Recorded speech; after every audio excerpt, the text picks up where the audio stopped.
Hello students, a very good morning to all of you and I hope all of you are safe at your home and doing your studies regularly. आप सभी ने time table maintain किया होगा और आप उस time table को follow भी कर रहे होंगे। बेटा, अगर आप ऐसा सोच रहे हैं कि स्कूल खुलने के बाद में हम अपना रिटर्न वर्क करेंगे या किसी फ्रेंड की नोटबुक से हम कॉपी कर लेंगे, so that will be not possible. ऐसा नहीं हो पाएगा क्योंकि और बच्चे अपना लर्निंग वर्क भी स्टार्ट करेंगे। सो आपको नोटबुक कोई नहीं देगा वर्क करने के लिए, कॉपी करने के लिए। सो आपको भेजा जा रहा है होमवर्क, आप उससे नोट करिए, अपने नोटबुक्स कंप्लीट करिए, send that notebooks for checking and जो लर्निंग वर्क, रिवीजन वर्क दिया जा रहा है उसको भी आप ऑनेस्टली करिए। क्योंकि अगर आप अभी लर्निंग वर्क नहीं करेंगे, अपना रिटर्न वर्क नहीं करेंगे तो आपके पास में बहुत ज्यादा टाइम है। तो बाकी स्कूल ओपन जब होंगे तो हम लोग लर्निंग वर्क पर ज्यादा स्ट्रेस देंगे।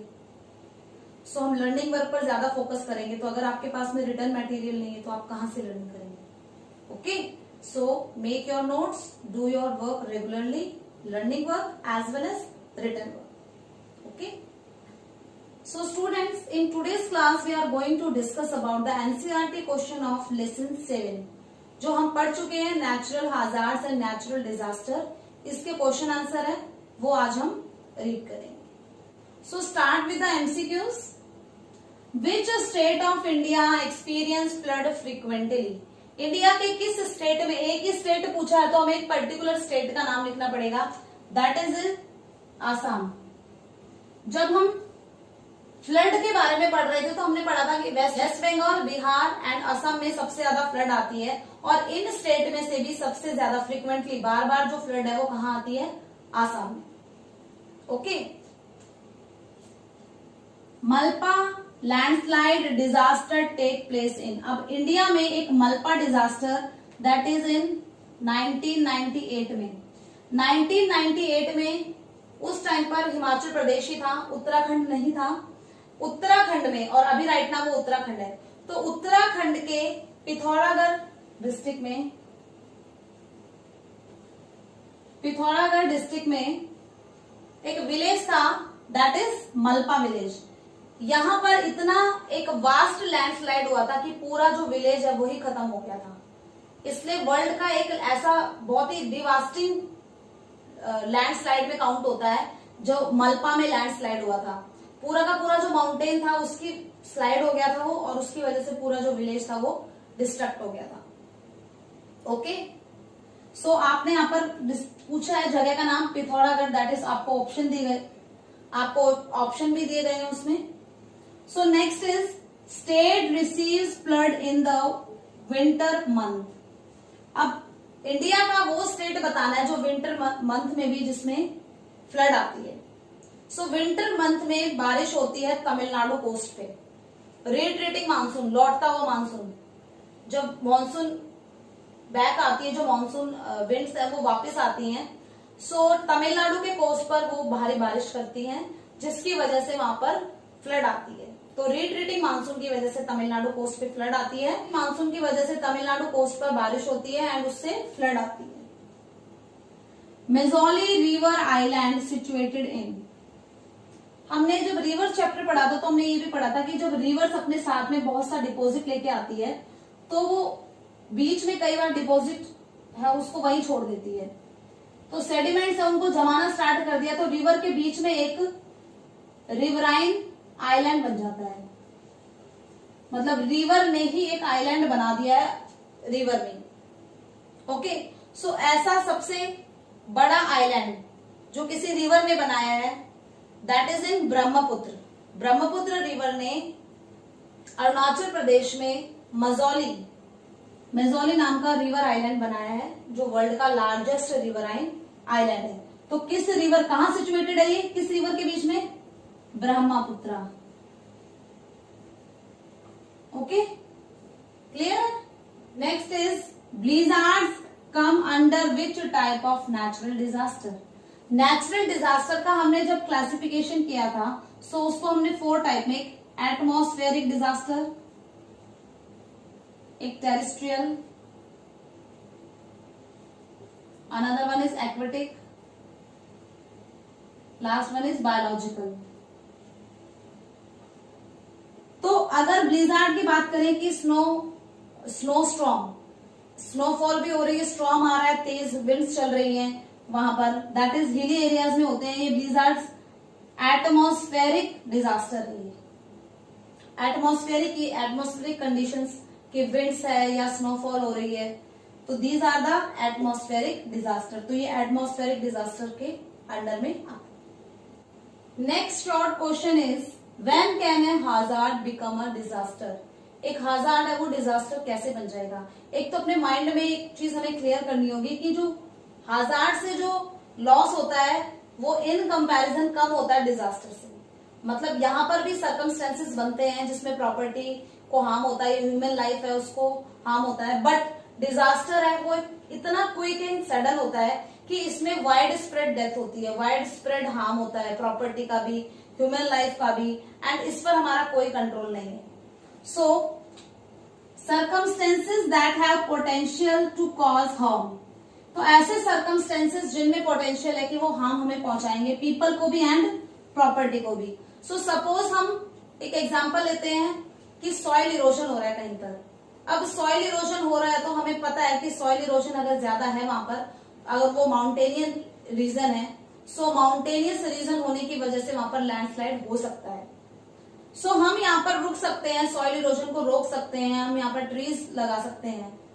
तो हाजार्ड्स में कंडीशन तो बन रही है सर्कमस्टेंसेस के आगे हो सकता है कि लैंडस्लाइड हो जाए, लेकिन यहाँ पर हम उसको टाइम में रहते कंट्रोल कर सकते हैं। अदरवाइज सॉइल इरोजन होने से लैंडस्लाइड होगा एंड उस प्रॉपर्टी एंड ह्यूमन लाइफ को भी लॉस होगा। तो सर्कमस्टेंसेस हम ही बना रहे हैं, उनको हम ही कंट्रोल कर सकते हैं। बट जो डिजास्टर होते हैं वो एक ऐसी लिमिट है जो हमारे कंट्रोल में नहीं है। मींस ये इतने ज्यादा सडन होते हैं कि हमें संभलने का टाइम नहीं मिलता है। सडन होते हैं, लार्ज स्केल पर होते हैं, इसमें वाइड स्प्रेड डेथ होती है, प्रॉपर्टी एंड ह्यूमन लाइफ का लॉस होता है। ओके, सो डिजास्टर है वो एक बहुत ज्यादा ब्रॉड टर्म है एज कंपैरिजन टू हाजार्ड्स। सो हाजार्ड्स में मैंने आपको बताया कि सॉइल इरोजन पर अगर हमने कंट्रोल नहीं करा और सॉइल इरोजन बहुत ज्यादा होता रहा हिली एरियाज में, तो जो रॉक्स है वो लूज हो जाएंगी एंड वहां पर क्या हो जाएगा, स्लाइड हो जाएगा, लैंडस्लाइड हो जाएगा, और लैंडस्लाइड होगा तो वो क्या बन जाएगा, disaster. Next question is why are there most earthquake in the Himalayas and in the northeastern region of India? India के Himalayan region and north eastern region में इतने सारे अर्थक्वेक क्यों आते हैं? सो इसके लिए Himalayas are the young folded mountain. Young folded mountain है हिमालयन माउंटेन, इनकी फॉर्मेशन जो टेक्टोनिक प्लेट्स एक्टिविटी है उनकी वजह से हुई है। सो ऐसा माना जा रहा है कि अभी भी इनकी फॉर्मेशन कंप्लीट नहीं हुई है। मींस हम अगर नॉर्दर्न प्लेट की बात करें,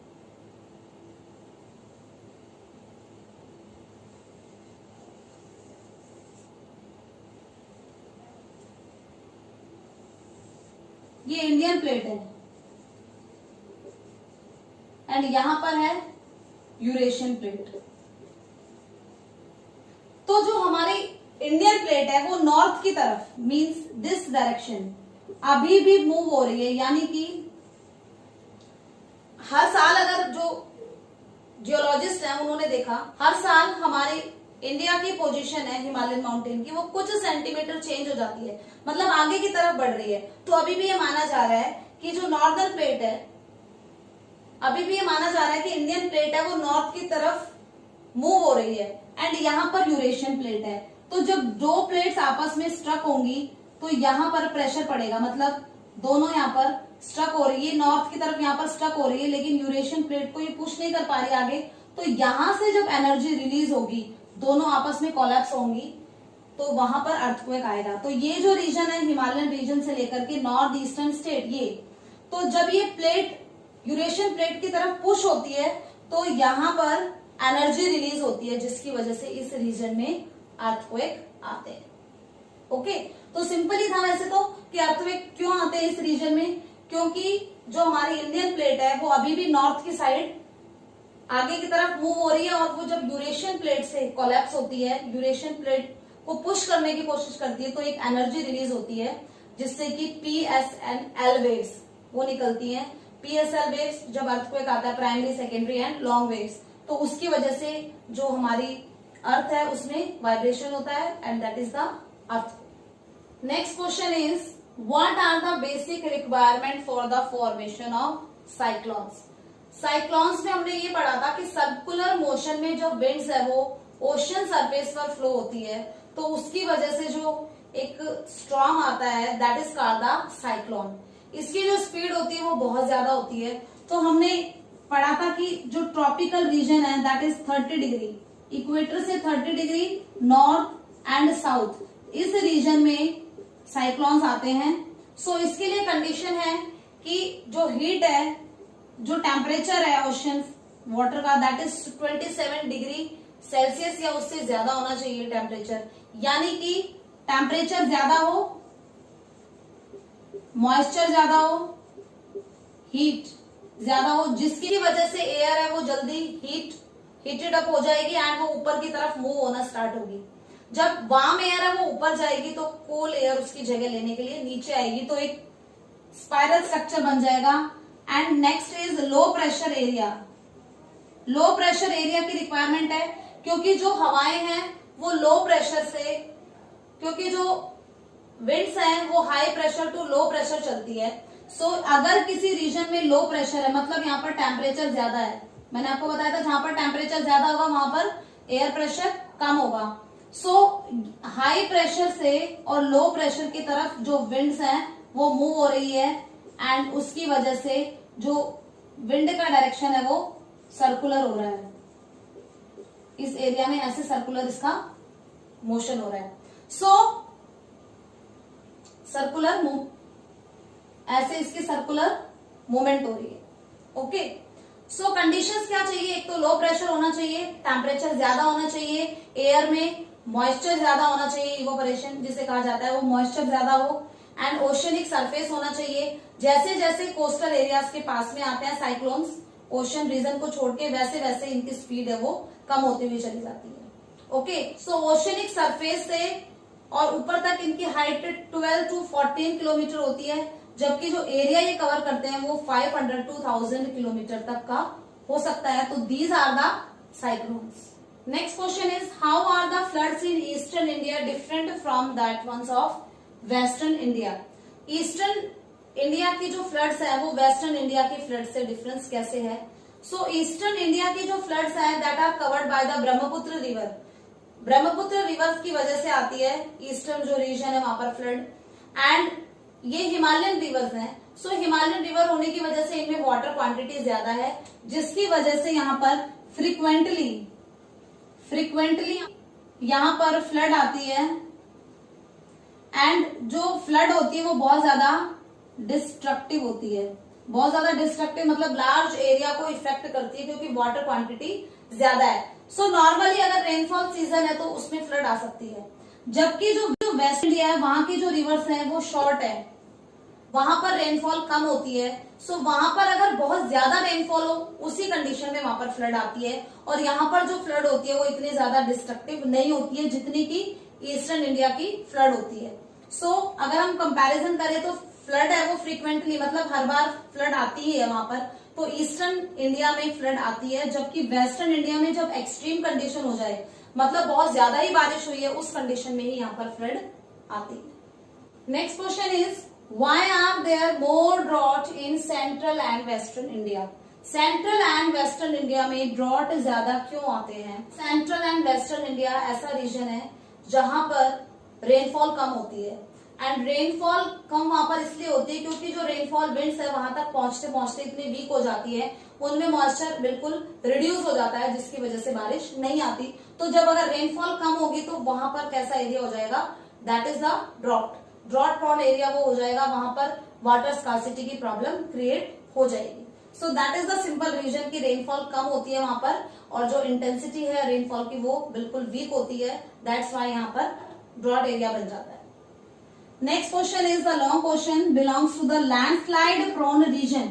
इंडिया में कौन से रीजन है जो लैंडस्लाइड प्रोन है, जहां पर लैंडस्लाइड होने के चांसेस हैं, एंड मेजर टू मिटिगेट, और उनसे कैसे बचा जा सकता है। तो हमें पता है कि जो लैंडस्लाइड है वो कहां पर होता है, जो हिली एरियाज माउंटेनियस रीजन है। तो जितने भी इंडिया के माउंटेनियस रीजन है उनके बारे में हम लिख सकते हैं कि वहां पर लैंडस्लाइड होने के चांसेस है। So first one is young mountain of Himalayas, जो हिमालयन माउंटेन्स है वहां पर लैंडस्लाइड हो सकते हैं। Andaman and Nicobar, this are submerge mountain है ये भी, सो यहाँ पर लैंडस्लाइड हो सकती है।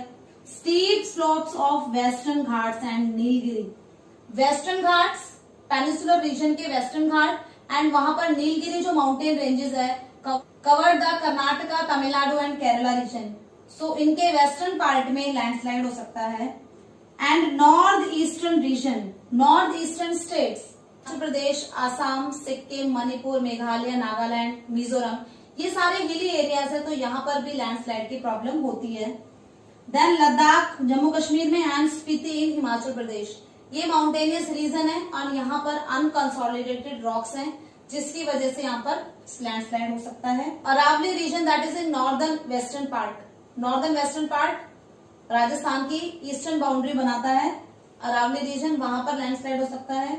देन डेक्कन प्लेट्यू, पूरा जो डेक्कन प्लेट्यू का रीजन है वहां पर, क्योंकि प्लेट्यू रीजन है तो वहां पर राउंडेड हिल्स होती हैं, सो वहां पर लैंडस्लाइड हो सकता है। And the eastern Ghats, and eastern Ghat is also a hilly area, यहाँ पर भी माउंटेन है, सो लैंडस्लाइड यहाँ पर भी हो सकता है। तो जितने भी माउंटेनियस रीजन थे इंडिया के वो हम यहाँ पर लिख देंगे कि लैंडस्लाइड होने की पॉसिबिलिटीज यहाँ पर है।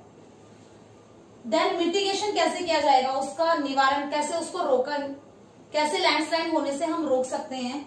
So first one is control on construction activity, dams बन रहे हैं, रेलवे ट्रैक बन रहे हैं, रोडवेज बन रहा है, कोई भी कंस्ट्रक्शन एक्टिविटी उस पर कंट्रोल, कंस्ट्रक्शन एक्टिविटी अगर वहां पर होगी तो वहां पर लैंडस्लाइड के चांसेस बढ़ जाते हैं। नेक्स्ट, कंट्रोल लार्ज सेटलमेंट, जो हिली एरियाज हैं उनके नीचे जो वैलीज में सेटलमेंट है उनको वहां पर सेटल होने से रोका जाए, मतलब उनको वहां से मूव कर दिया जाए, क्योंकि अगर माउंटेन के पास में कोई सेटलमेंट है तो वहां पर लैंडस्लाइड होने से वहां पर बहुत ज्यादा डिस्ट्रक्शन हो जाएगा, पूरा विलेज का विलेज खत्म हो सकता है। इसलिए वहां पर जो सेटलमेंट्स है, एक क्राउडेड प्लेस, उसको बनने से रोकना चाहिए। Control slash and burn, slash and burn agriculture में क्या होता है कि हम फॉरेस्ट का कोई भी एक पार्ट है उसको क्लियर करके फिर वहां पे खेती करते हैं, जो फॉरेस्ट में ट्राइबल्स रहते हैं, और उसके बाद में जब उसकी फर्टिलिटी खत्म हो जाती है तो they move to the next part of land, वो नेक्स्ट पार्ट पे चले जाते हैं फॉरेस्ट की। तो इस तरीके से वो क्या कर रहे हैं, डिफॉरेस्टेशन कर रहे हैं, पेड़ों को काट रहे हैं, जिसकी वजह से लैंडस्लाइड हो सकता है। तो बैन कर देनी चाहिए ये shifting cultivation. And next, practice terrace cultivation, और टेरेस कल्टीवेशन है उसको मोटिवेट करना चाहिए। तो these are some mitigation measure to avoid the landslide. Next question is what is the vulnerability या ड्रॉट प्रॉन जोन्स है उनका डिवीजन। सो वल्नरेबिलिटी मीन्स होता है risk becoming victim of the disaster, कि वल्नरेबिलिटी मीन्स वो area या वो people जो सबसे ज्यादा इफेक्टेड होंगे अगर डिजास्टर आएगा, तो वो वल्नरेबल है, जो सबसे ज्यादा जिन पर इम्पैक्ट पड़ेगा, it means the vulnerability. So vulnerability के बेसिस पर हमने जो ड्रॉट जोन है उनको 3 पार्ट्स में डिवाइड किया है। Extreme drought affected area, severe drought affected area and moderate drought affected area. तो एक्सट्रीम ड्रॉट इफेक्टेड एरिया वो एरियाज हैं जहां पर वाटर स्कार्सिटी बहुत ज्यादा है, जहां पर रेनफॉल है वो 75 सेंटीमीटर एनुअल रेनफॉल की बात कर रहे हैं, उससे भी कम है। सो इसमें राजस्थान का बाड़मेर रीजन, जैसलमेर रीजन, मरुस्थली, ये वाला एरिया, एंड गुजरात का जो कच्छ पार्ट है, that is the most vulnerable affected area of the drought. सबसे ज्यादा ड्रॉट का इफेक्ट इन एरियाज पर पड़ता है, Rajasthan and Gujarat. Second one is severe drought affected areas. Severe drought affected means अब वहां पर रेनफॉल हो भी सकती है, नहीं भी हो सकती है। सो ऐसे एरियाज में आएंगे Maharashtra, Madhya Pradesh, Karnataka, Tamil Nadu, Andhra Pradesh and southern part of Jharkhand. तो these are the states of peninsular region. And moderate drought affected areas, जहां पर ऐसा बहुत कम होता है कि वहां पर ड्रॉट आए, that is of we are talking about the Haryana और उत्तर प्रदेश एंड पंजाब। ये कुछ रीजन ऐसे हैं जहां पर जो ड्रॉट है उसकी जो इफेक्ट है वो काफी कम होता है। जो ड्रॉट प्रोन एरिया है वहां पर ड्रॉट का ज्यादा नेगेटिव इम्पैक्ट ना हो, तो उसके लिए हम वहां पर जैसे हम बात करें इंदिरा गांधी कैनाल है, वो एक आर्टिफिशियल कैनाल है, यानी कि वो रिवर्स के वाटर को वहां पर पहुंचा करके, इन एरियाज में वाटर को पहुंचा करके यहाँ पर वाटर स्कार्सिटी है उसकी प्रॉब्लम को दूर किया जा सकता है। Okay, next question is when A development activity become the cause of disaster. Development activity कब डिजास्टर में कन्वर्ट हो जाती है? सो इसको तो हम ऐसे भी लिख सकते हैं कि एंशिएंट टाइम में ह्यूमन बीइंग के पास में टेक्नोलॉजी नहीं थी, तो वो ज्यादा एक्सपेरिमेंट नहीं करता था नेचर के साथ में, लेकिन जैसे जैसे डेवलपमेंट बढ़ता जा रहा है वैसे वैसे हम नई इंडस्ट्री सेटअप कर रहे हैं, न्यू इन्वेंशंस कर रहे हैं, जो फॉरेस्ट है उनको काट रहे हैं, जिसकी वजह से डिजास्टर्स हमें देखने को मिल रहे हैं, जिसके हमें नेगेटिव इम्पैक्ट देखने को मिल रहे हैं। एसिड, हम बहुत ज्यादा केमिकल यूज करते हैं, एसिड रेन होने लगी है, पोल्यूशन फैला है, पॉइजनस गैस है वो रिलीज होने लगी है, जिससे कि ओजोन लेयर है वो बिल्कुल थिन हो गई है। तो ये सारे नेगेटिव इम्पैक्ट है और इन्हीं से डिजास्टर होने की पॉसिबिलिटी बढ़ जाती है। जैसे किसी रीजन में अगर बहुत सारे फॉरेस्ट उनको काट दिया या डैम बना दिया किसी हिली एरिया में, तो वहां पर लैंडस्लाइड हो जाएगी, तो डिजास्टर आएगा। तो डेवलपमेंट तो करा है कि रेलवे ट्रैक बनाया है या डैम बनाया है, बट डेवलपमेंट की वजह से वहां पर डिजास्टर भी आ रहा है, वहां पर लैंडस्लाइड हो गया। ओके, सो ऐसे इंडस्ट्रीज हमने सेटअप करी है, लेकिन उससे बहुत सारा पोल्यूशन निकल रहा है, पॉइजनस गैस निकल रही है, तो एसिड रेन हो रही है। तो डेवलपमेंट तो हो रहा है, लेकिन उसके नेगेटिव इम्पैक्ट देखने को ज्यादा मिल रहे हैं। सो उसके लिए हमें फॉलो करना पड़ेगा सस्टेनेबल डेवलपमेंट कॉन्सेप्ट, कि एक तरफ तो हम डेवलपमेंट भी करें लेकिन उसका हमारे एनवायरमेंट पर कोई नेगेटिव इम्पैक्ट ना पड़े। Okay, so students, it's all about the NCERT questions. I hope all of you understand that. So write these questions in your fair notebook and revise them. So best of luck for your studies. Obey your parents. Stay at home. Stay safe. Thank you.